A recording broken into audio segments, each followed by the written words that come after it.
Hello, you're watching news from Kazakhstan. It is Saturday, October 13th. I am Nurbek Savitakhunov. The European Union may dissemble, forecast Russian experts at the Eurasian Media Forum in Astana.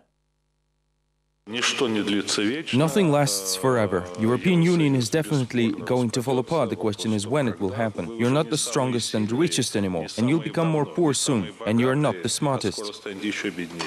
Germans didn't agree with this. The EU train might have slowed down, but it certainly hasn't been derailed. The discussion broke out when the Vice Prime Minister of Greece recalled the causes of crisis in his country. The state was spending more money than it could afford. Russians responded by saying there is nothing new about it, so don't make your crisis look unique. A similar scheme existed in the USSR, single currency and unification. Moscow representatives said that the only thing that can save the European Union is integration with Russia and its neighboring countries. It should be noted that Kazakhstan held bilateral talks with the EU regarding accessing the service market. During the discussion, Russian media representatives had new doubts. Looking back on the sad experience of the European Union and Greeks' like-minded mentality who used to live on credits, they are not sure if the customs union should grow wider.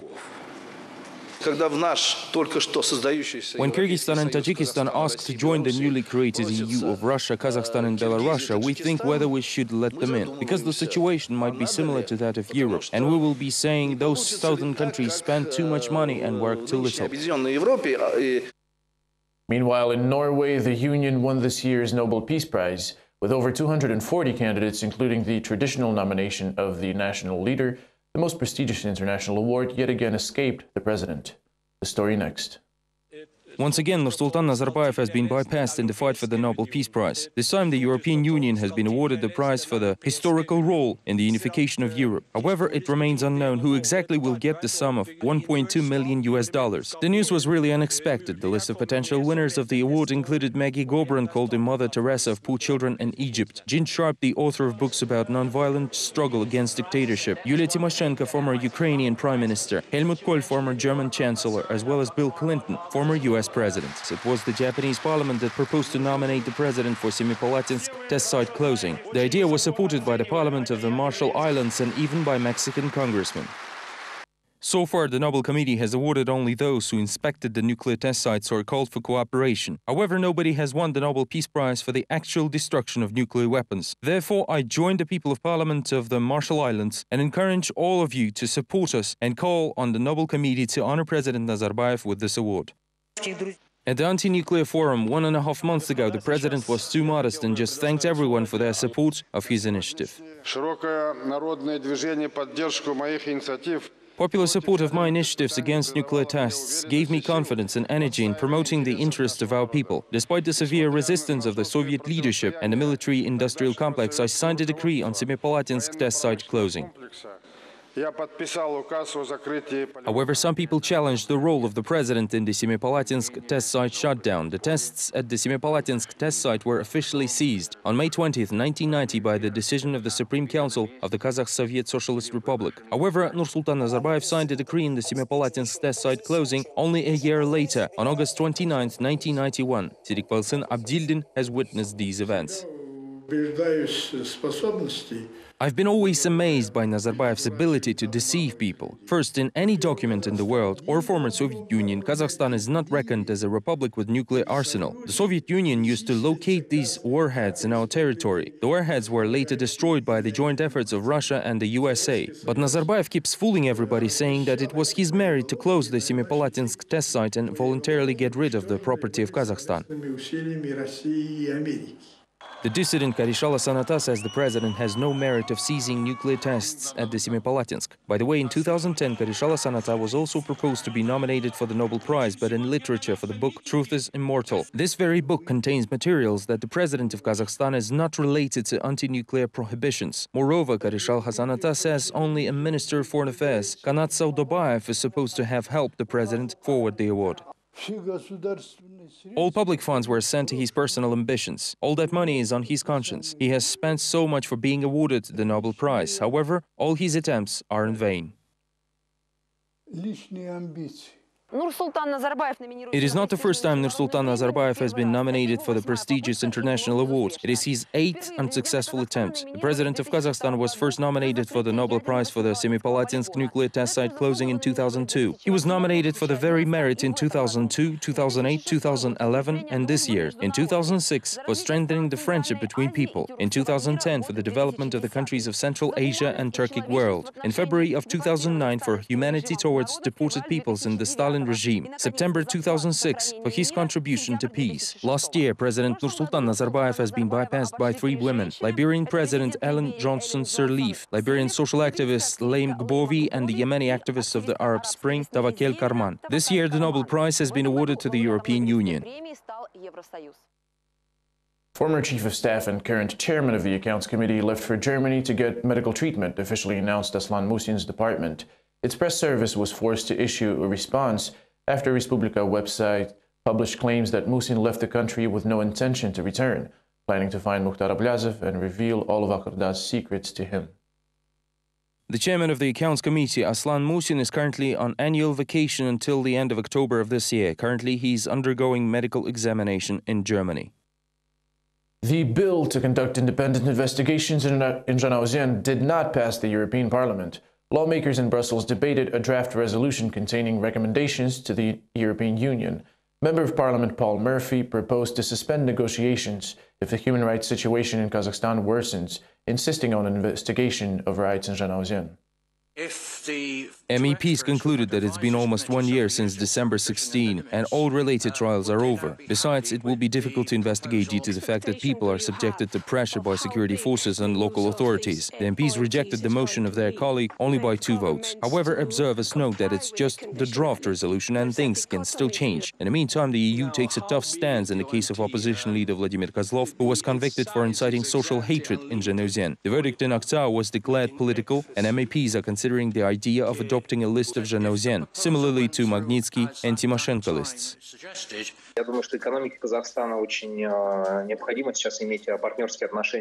I believe that a partnership with the countries of the European Union is very crucial for the economy of Kazakhstan. We need to realize that adoption of such an agreement concerns not only Nazarbayev. This agreement is valid for several years, and I'm confident that it will mostly cover the post-Nazarbayev regime. I believe that such an agreement is an additional leverage on the Kazakh authorities by the European Union.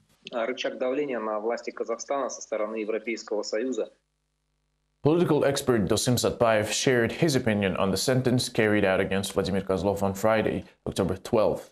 He believes the trial was a discreditation of exiled banker Mukhtar Ablazov and a sort of blow to the country's former high-ranking officials trying to unite around the banker. Among them, he named Almaty ex-mayor Viktor Khrapunov and the president's former son-in-law Rakhat Aliyev. Apparently, this was an indirect punishment of Ablazov, not Kozlov. Considering that it doesn't seem possible to reach Ablazov so far, they had to punish someone else at least. Moreover, as you can see, the main objective was not only to blame Kozlov with inciting social hatred. The entire trial was held with the idea of involvement of external forces, in particular the forces supervised by Ablazov. In other words, Kozlov wasn't specifically targeted, he was only an excuse. As for the party, which is headed by Kozlov, convicted for 7.5 years, it needs to change, says Satbayev. If Alga plans to remain in the political arena, the revitalization of the regions might be an opinion. The worst-case scenario, Alga party might be terminated. Currently, the party has an opportunity to change tactics and strategy. In other words, not to concentrate the work around the leader, but to work in the network field. Per network marketing principles, you have to actively work in the districts and regions, which it did. If it really considers its prospects for the future, it may now learn somewhat of a lesson and be transformed into a more viable political structure. That is the only way, since the second option is not so positive, which implies that this party will disappear. In Washington, D.C., Kazakh journalist Luqman Akhmedyarov was awarded the Peter Mackler Prize on Friday. It is given to those who honestly and courageously cover events in the country where freedom of speech is either not guaranteed or not enforced entirely. In Kazakhstan, Luqman Akhmedyarov needs no introduction. The civil activist and professional journalist from Uralsk, famous for his harsh critical reports in respect to officials and authorities, covered the events in Zhanaozen. After an assassination attempt against him, the journalist became known outside the country. Our reporters were able to get in touch with Akhmedyarov to find out what his recognition means to him. Overseas, we've been awarded for what in our country we get punished. If we consider the story behind the Respublika newspaper, TV channel Stan, K+, Uralskaya Nedelya, then we will see that it's about journalists doing their job professionally and fulfilling their obligations before the community. But the authorities of Kazakhstan believe that they should be punished for what they do because it goes against some national ideology. Today, before being awarded, I would like to say to all journalists of Kazakhstan that it's our common effort and it's recognized beyond Kazakhstan borders. I'd like to share this award with all my colleagues in Kazakhstan. Who is Lukpan Akhmedyarov and what led him to receive the award in the next story? The government needs to understand that there are people who do not agree with the existing position. This man wearing a bright jacket has the same bright views of life. Lukpan Akhmedyarov, the most renowned dissident in Kazakhstan. His civil position lies in fighting and protesting against dishonest officials and arbitrary rule. Here is Lukpan participating in a rally. It is difficult to put up with the corruption. It is hard to put up with the fact that the government shoots down civilians in Zhanaozen. It is also hard to put up with the numerous violations at the elections. If the government totally defies the law, we need to demonstrate the respect for the law in a lawful way, make sure that our rights are respected and go home. And here we see the journalist Akhmedyarov speaking in court, defending himself after the protest against extending the President Nazarbayev term of service. This is dangerous because our country may become a police state when one may be arrested without the reasons explained.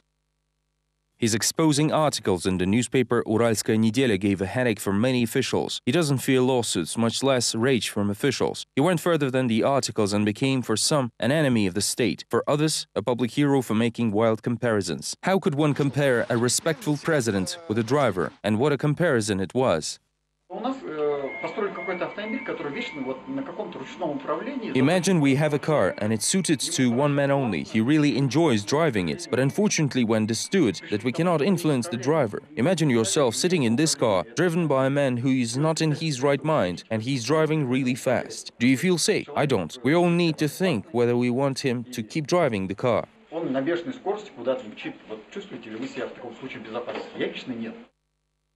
It seems that comparison of his blog where he fights mafia is slightly exaggerated, but it turns out to be real. 7 stab wounds and 3 shots from a traumatic weapon. 3 unidentified men ambushed Akhmedyarov near the entrance to his house. They were never found. Doctors say that it was a real miracle that Lukpan survived, but it took several operations and a lengthy recovery term. It seems that this would make him stop from speaking and writing critical things, but he doesn't give up.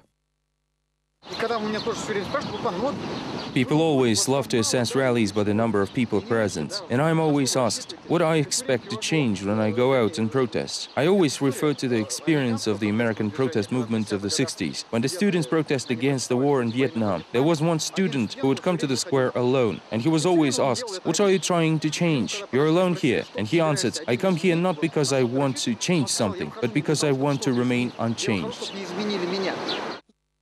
And he remained unchanged. He was noticed not in his home country, but in the world. Reporters Without Borders honored him with a Peter Mackler's Award. Lukpan was given the award yesterday for objectively covering the events and defending rights for the information in the country where mass media freedom is suppressed. This is the official statement. In simple words, this was an award for telling the truth where it is not wanted to be heard.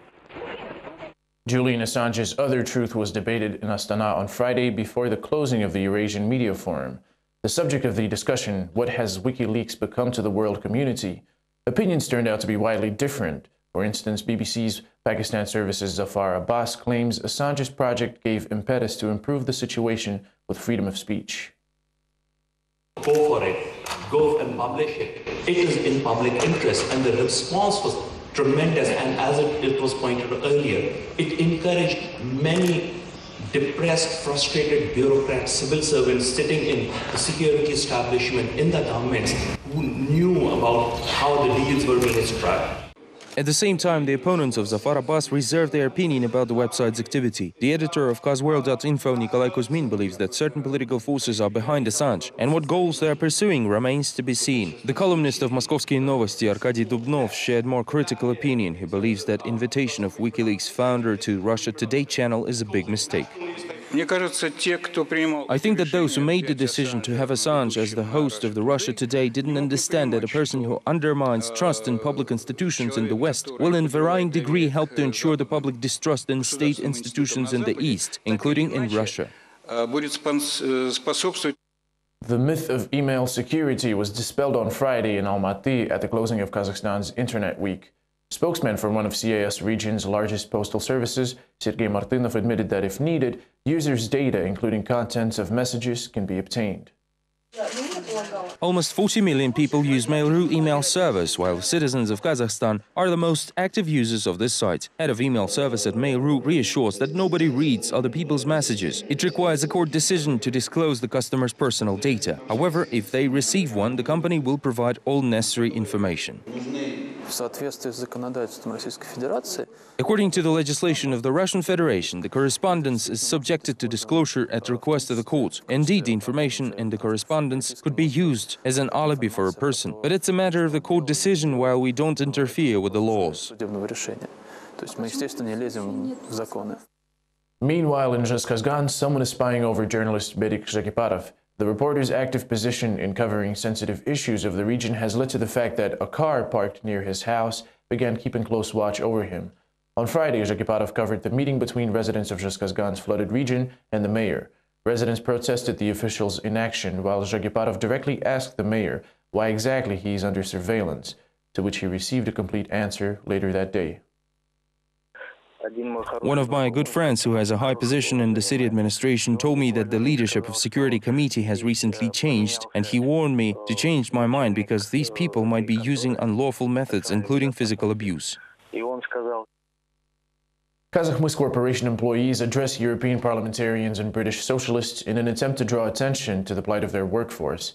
Activists write that strong growth in the amount of accidents and safety non-compliance are observed in the plant, while leaders of an independent labor union find themselves under constant pressure. Laborers asked MEPs and leaders of England's Socialist Party to come and help resolve the situation. The profits received at the price of hundreds of ruined lives, thousands of injured workers and their children who become orphans. And when we demand to follow basic safety regulations, decent pay for our hard work, we're being persecuted and repressed, as we live in a totalitarian regime. And this regime that brutally treats its people supports avid owners of Kazakhmys. We would like to unite with you and feel that we are equal members of labor. We are for equality, solidarity and decent labor. Suspected of murdering fellow soldiers at the Yarkankirgan outpost along with 8 other crimes, border guard Vladislav Chelych attempted to commit suicide, reports the guard's mother, Svetlana Vashchenko. She says she was asked by the investigator to immediately come to the detention center as news of the attempt rolled in. Our reporters met with Vladislav's relatives at the station right before they boarded the train to Almaty. The investigator has never called me before. He didn't even greet me when we were entering the very same detention center. He told us to urgently arrive in order to be granted a visit with Vladislav. I told him that it sounds strange since he was always against the visits, especially now that it is a weekend. Yet he insisted we arrive there and he would grant us a visit. I don't believe that Vladislav could ever even try this because he recently sent a letter to his girlfriend saying that now he had a reason to live. Opposed to the very beginning when he didn't care about the pressure exerted on him. Now he has a motivation. According to the investigator, Vladislav attempted to hang himself in his cell. He tore his pants and rolled up some kind of a rope, yet suicide was prevented. However, the border guard's family doesn't believe that he could actually pull this kind of thing due to particular reasons. On Friday, Vladislav's fiancée, along with his mother and grandfather, went to visit Vladislav. She says that Vladislav wouldn't commit a suicide because they have completely different plans, as they are going to marry. On Thursday, he sent her a letter and she even read it to reporters. Merely a couple of months ago, I didn't care about my fate, didn't care about what would happen to me. But now I know that in any case I will return, because when you realize that someone waits for you and believes you're innocent and that you're actually needed, it gives strength, faith, hope, and most importantly, an incentive to live. Now I'm ready to do anything to get out of prison, so please wait for me. In other news, experts at a roundtable in Almaty discussed the implementation of the law on religion adopted 1 year ago on October 13th. Observers now have the opportunity to assess whether the document was worth the efforts exerted by critics and lobbyists. According to our reporters, the expected debate was lackluster, although the subject remains relevant. In 3 regions of the country, 42 mosques are pending registration. According to the head of the Agency of Religious Affairs, Kairat Lama Sharif, they don't have taxpayers' registration number.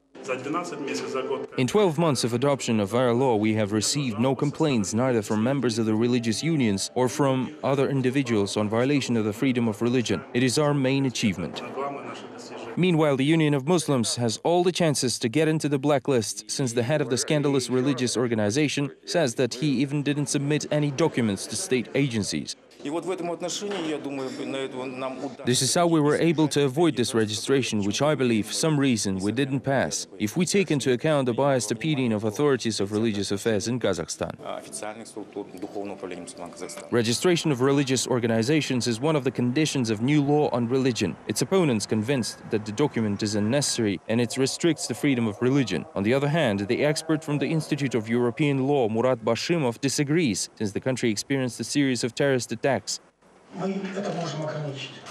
If the national security requires restrictions of rights and freedoms of citizens, then we have rights to do so. If we have reasons for restriction of the rights of citizens for the sake of public safety, do we have such rights to do so? Yes, we do. There is such Article 39 in the Constitution on this matter. And if the national security requires restriction of your rights, then it will not even ask you for permission because it concerns the national security.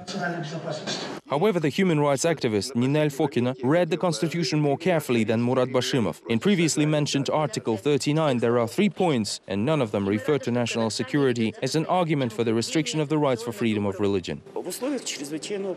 There is one stipulation allowing the restriction of certain rights and freedoms in emergency situations, but such situations, first of all, should be publicly declared, and secondly, there should be a threat to public safety. Only under such terms, some restrictions could be imposed, for example, the restriction on freedom of movement. The registration of religious organizations will end on October 25th, almost on the one-year anniversary of the law on religion. In 2011, the international observers had ambiguous opinion about it. However, now the representatives of the OSCE and UN made a diplomatic comment on the execution of the law, leaving it without criticism. This is all we have time for now. Don't forget to tune in to Vlast KZ on Monday. Have a great weekend. Goodbye.